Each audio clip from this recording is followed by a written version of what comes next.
This video will be discussing the GM Passlock system of the mid-90s and early 2000s. If you're not sure if your vehicle has a Passlock system, then go to Google search, ask if your particular car, year, and model has a Passlock system. If it does, let's continue on. When you turn on your ignition, you should see a light come on your dashboard that says security or a light that looks like a lock. After a few seconds, the light should go out. If the light goes out, then you can start your car. If the Passlock light stays on, your car may only start for a few seconds and then turn off. If that happens, you have a problem in your Passlock system.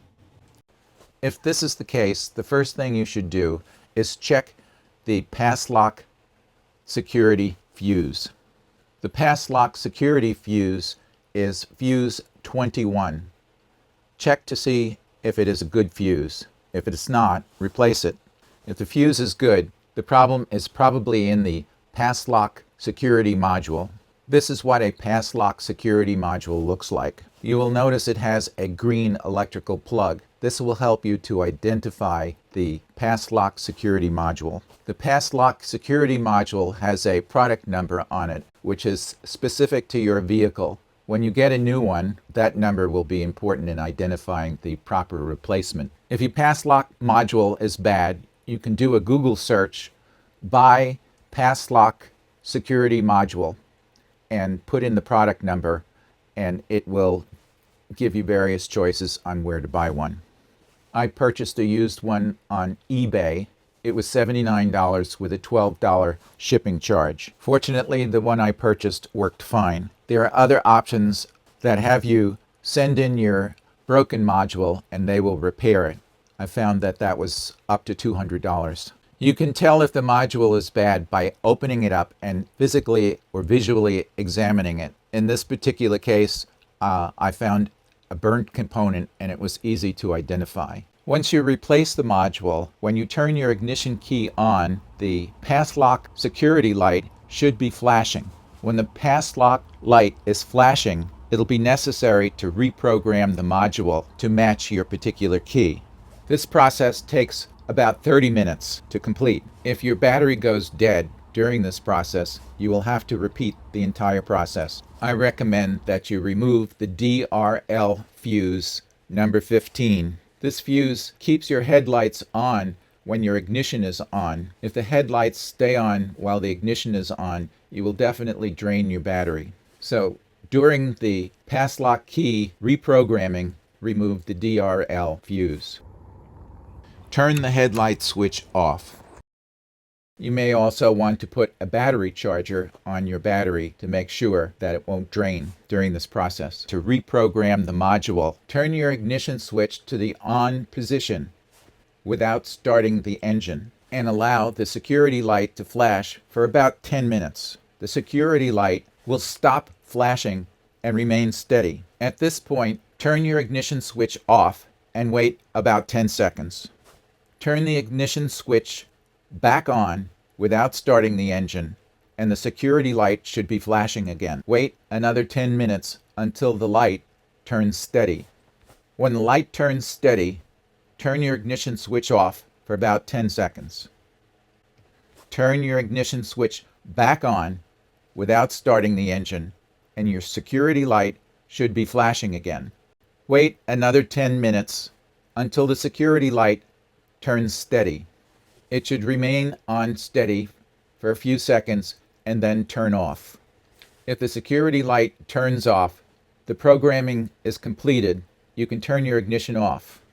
When you turn your ignition back on, the security light should be on steady for a few seconds and then turn off. When it turns off, you can start your engine. So let's talk about where the Passlock module is located on your vehicle. Again, the first thing you should do is do a Google search and ask Google where your Passlock module is located on your particular vehicle. In this photo, you can see the Passlock module on the lower right-hand side. It's distinctive because it has that green electrical connector. If you follow the wire, you can see that it comes out of a central point near an electrical component that has fins on it. From my experience, these modules are hidden somewhere in the dashboard and very difficult to find. Following the wire harness may help you from the fin component. In this particular case, this is a Chevy Express, which was converted into an RV. I asked Google where the Passlock module was located for a 1998 Chevy Express. It responded that it was just above the gas pedal. I looked just above the gas pedal, and there it was. Of course, it was hidden, but I found it. Other responses said it was behind the radio, which was incorrect for this model. It's possible to bypass the key sensor located next to the ignition key cylinder. If the sensor is bad, or you want to use a duplicate ignition key that does not have an electronic deterrent, this is how you do it. But realize that it will not work unless your Passlock module is working. In other words, it does not bypass the module. To bypass the key sensor, first find the sensor located on the ignition key cylinder. Note there are 3 wires.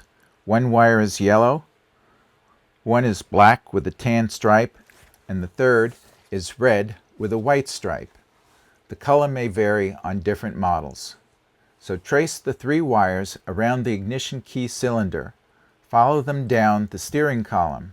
Physically pull on the wires to make sure you know exactly which wires go from the ignition switch to the bottom of the steering column. Do not rely on the color alone.